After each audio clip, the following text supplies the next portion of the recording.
Hello बच्चों, welcome to topper classes. मैं आपकी लीड एक्सपर्ट और आज मैं एक ऐसी मास्टर क्लास शुरू करने जा रही हूं जो आपके बोर्ड एग्जाम्स के लिए एक एब्सोल्यूट गेम चेंजर होने वाली है। आज हम इंडियन एग्रीकल्चर को पूरी तरह से डीकोड करेंगे। एक एक कॉन्सेप्ट, एक एक डेफिनेशन हम डेप्थ में समझेंगे। हाय बच्चों, मैं भी आपके साथ हूँ और मैं इंश्योर करूंगी कि हम इस चैप्टर का कोई भी सब टॉपिक मिस ना करें।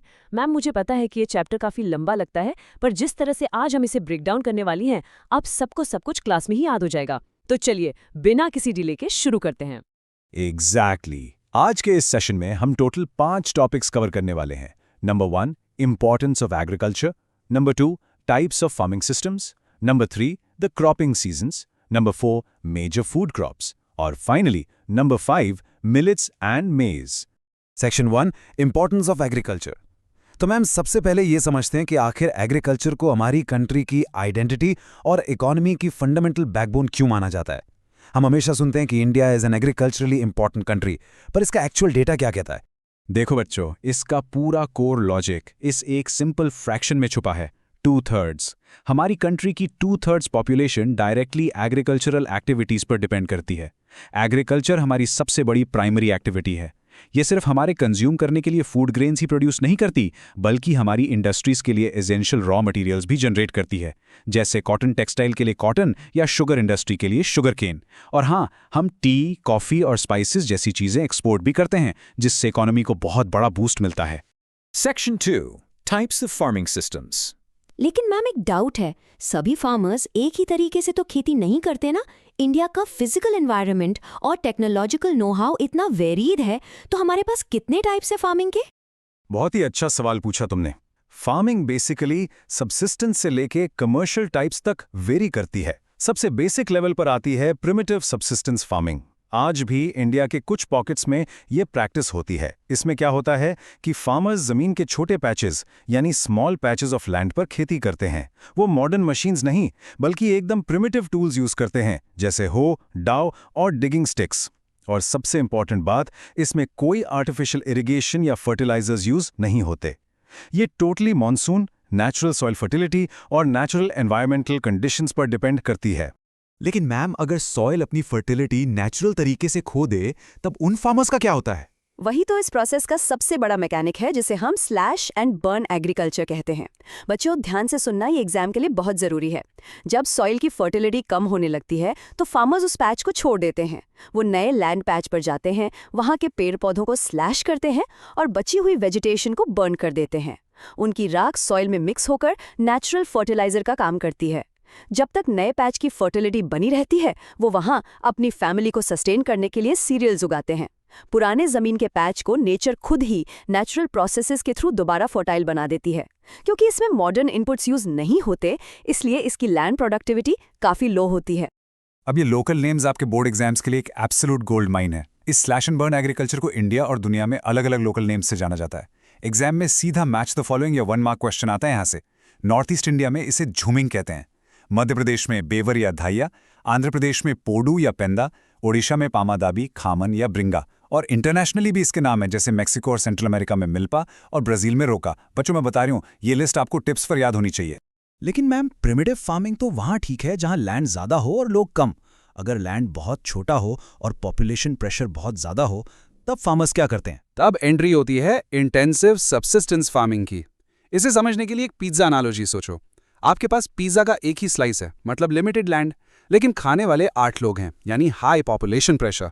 अब आपको उस एक स्लाइस पर ज्यादा से ज्यादा टॉपिंग्स डालनी पड़ेंगी ताकि सबका पेट भरे, राइट? यहां फार्मर्स लिमिटेड लैंड से मैक्सिमम आउटपुट निकालने के लिए high doses of biochemical inputs और आर्टिफिशियल इरिगेशन यूज करते हैं। ये बहुत लेबर इंटेंसिव फार्मिंग होती है, क्योंकि राइट ऑफ इनहेरिटेंस की वजह से लैंड जनरेशंस में डिवाइड होकर बहुत छोटा हो गया। उसके बिल्कुल ऑपोजिट है कमर्शियल फार्मिंग। इसे एक लार्ज स्केल स्टार्टअप बिजनेस की तरह सोचो। यहां मेन एम है हाई प्रोडक्टिविटी और प्रॉफिट। इसके लिए farmers high doses of modern inputs use करते हैं, जैसे हाई यील्डिंग वैरायटी यानी एचवीनी सीड्स, केमिकल फर्टिलाइजर्स, इंसेक्टिसाइड्स और पेस्टिसाइड्स। ये एकदम प्रॉफिट ड्रिवन मॉडल है। और बच्चों, कमर्शियल फार्मिंग का ही एक सबसे बड़ा रूप है प्लांटेशन। प्लांटेशन एग्रीकल्चर और इंडस्ट्री का एक बहुत बड़ा इंटरफेस है, जैसे कि बनाना और बैम्बू प्लांटेशंस। इसमें एक सिंगल क्रॉप को हजारों एकर्स के मैसिव ट्रैक्ट्स ऑफ लैंड पर उगाया जाता है। ये बहुत कैपिटल इंटेंसिव होता है, मतलब इसमें बहुत ज़्यादा पैसा लगता है और माइग्रेंट लेबरर्स की मदद ली जाती है। इसका पूरा का पूरा प्रोड्यूस रिस्पेक्टिव इंडस्ट्रीज में as a raw material use होता है, जैसे असम और नॉर्थ बंगाल में टी या कर्नाटका में coffee. Section 3 the cropping seasons. Wow, crops के टाइप्स तो क्लियर हो गए, पर मैम इंडिया का क्लाइमेट इतना वेरिड है, फार्मर्स अपना पूरा साल कैसे प्लान करते हैं? उनका एग्रीकल्चरल कैलेंडर आखिर चलता कैसे है? ये रहा फार्मर्स का एनुअल चीट शीट। इंडिया में ब्रॉडली 3 मेजर क्रॉपिंग सीजन्स होते हैं, रबी, खरीफ और ज़ैद। सबसे पहले आती हैं रबी क्रॉप्स। इन्हें सर्दी में यानी विंटर में सो किया जाता है अक्टूबर से दिसंबर के बीच, और इनकी हार्वेस्टिंग होती है समर में अप्रैल से जून के बीच। मेजर रबी क्रॉप्स हैं वीट, बार्ली, पीज, ग्राम और मस्टर्ड।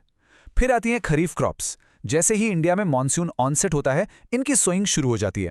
इन्हें सितंबर से अक्टूबर के टाइम हार्वेस्ट किया जाता है। इनकी स्टार क्रॉप्स हैं पैडी यानी राइस, मेज, ज्वार, बाजरा और कॉटन।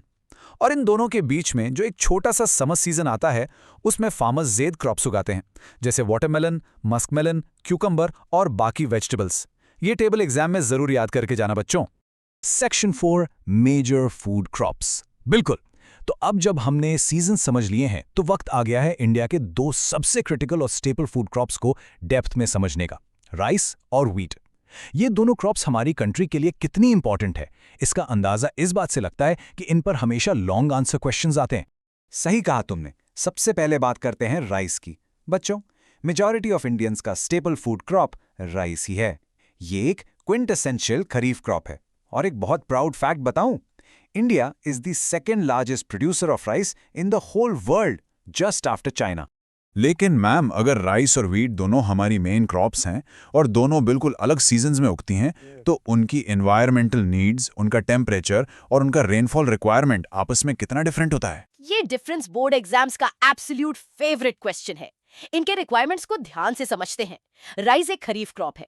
इसे ज्यादा गर्मी और ह्यूमिडिटी चाहिए, टेम्परेचर अबाउट 25 डिग्री सेल्सियस से ज्यादा और हैवी रेनफॉल यानी 100 सेंटीमीटर से ज्यादा की बारिश। जहां बारिश कम होती है, वहां इसे ट्यूबवेल्स और कैनाल्स की मदद से उगाते हैं। ये मोस्टली नॉर्दर्न प्लेन्स, कोस्टल और डेल्टाइक रीजन्स में उगाया जाता है। Wheat on the other hand एक रैबी क्रॉप है। इसे ग्रो होने के लिए एक कूल सीजन चाहिए और राइपनिंग के वक्त यानी पकते वक्त ब्राइट सनशाइन चाहिए। इसकी वाटर रिक्वायरमेंट कंपैरेटिवली कम है, सिर्फ 50 to 75 centimetres evenly distributed rainfall. Wheat mainly 2 zones में उगता है, नॉर्थ वेस्ट में गंगा सतलुज प्लेन्स और डेक्कन का black soil region. Section 5 millets and maize. Perfect. Rice और व्हीट तो क्लियर हो गए, लेकिन मैम हमें चैप्टर का कोई भी सब टॉपिक छोड़ना नहीं है। क्या इन दोनों मेजर ग्रेन्स के अलावा भी ऐसी क्रॉप्स हैं जो एग्जाम पर्सपेक्टिव से और हमारे न्यूट्रिशन के लिए इंपॉर्टेंट है? Yes, absolutely. और वो हैं हमारे मिलेट्स, हमारे ट्रू न्यूट्रिशनल पावर हाउसेस। इन्हें हम कोर्स ग्रेन्स या मोटे अनाज भी कहते हैं, लेकिन इनकी न्यूट्रिशनल वैल्यू एक्सेप्शनली हाई होती है। एग्जाम्पल के लिए रागी को ही लीजिए। रागी आयरन, कैल्शियम, माइक्रोन्यूट्रिएंट्स और रफिज से भरी होती है। ये ड्राई रीजन्स की क्रॉप है। फिर आता है ज्वार। एरिया और प्रोडक्शन के हिसाब से ज्वार हमारी कंट्री की 3rd most important food crop है। ये एक रेन फेड क्रॉप है, मतलब इसे ज्यादा आर्टिफिशियल इरिगेशन की जरूरत नहीं पड़ती। और तीसरा है बाजरा, जो सैंडी सॉइल्स और शैलो ब्लैक सॉइल पर बहुत अच्छी तरह थ्राइव करता है। और बच्चों, बाजरा पर एक मैप पॉइंटिंग क्वेश्चन या एमसीक्यू जरूर बन सकता है, इसलिए इसके मेजर प्रोड्यूसिंग स्टेट्स को अभी के अभी मेमोराइज कर लो। बाजरा मेनली राजस्थान, उत्तर प्रदेश, महाराष्ट्र, गुजरात और हरियाणा में बहुत सक्सेसफुली कल्टीवेट किया जाता है। इन रीजन्स की सैंडी सॉइल इसके लिए एकदम परफेक्ट कंडीशन प्रोवाइड करती है। लेकिन मैम, ऐसी कौन सी क्रॉप है जो सिर्फ इंसानों के खाने के काम नहीं आती, बल्कि फार्म एनिमल्स और जानवरों को खिलाने के काम भी आती है? मेरा मतलब है एक ड्यूअल पर्पस क्रॉप। बहुत ही स्मार्ट क्वेश्चन पूछा तुमने। वो क्रॉप है मेज यानी मक्का। मेज एक ऐसी यूनिक खरीफ क्रॉप है जो बोथ फूड एंड फॉडर की तरह यूज होती है। इसकी आइडियल कंडीशंस भी काफी स्पेसिफिक है। इसे 21 डिग्री से 27 डिग्री सेल्सियस के बीच का टेम्परेचर चाहिए होता है और ये ओल्ड अलुवियल सॉइल में सबसे बेहतरीन ग्रो करती है। आजकल HYV सीड्स, फर्टिलाइजर्स और इरिगेशन के मॉडर्न इनपुट्स ने मेज की प्रोडक्शन को भी बहुत बढ़ा दिया है। बच्चों, आज की इस एग्जॉस्टिव मास्टर क्लास में हमने इंडियन एग्रीकल्चर के हर एक फार्मिंग टाइप, सीजन्स और मेजर क्रॉप्स को डिटेल में कवर कर लिया है। पर क्लास एंड करने से पहले मैं चाहती हूं आप इसे एक थॉट प्रोवोकिंग सवाल पर जरूर ध्यान दें। जैसे जैसे हमारी पॉपुलेशन बढ़ रही है और राइट ऑफ इनहेरिटेंस की वजह से फार्मलैंड्स और भी छोटे होते जा रहे हैं, आपको क्या लगता है हमारी लाइफ टाइम में ये एग्रीकल्चरल प्रैक्टिसेस किस नई डायरेक्शन में इवॉल्व होंगी? एकदम सही पॉइंट उठाया तुमने।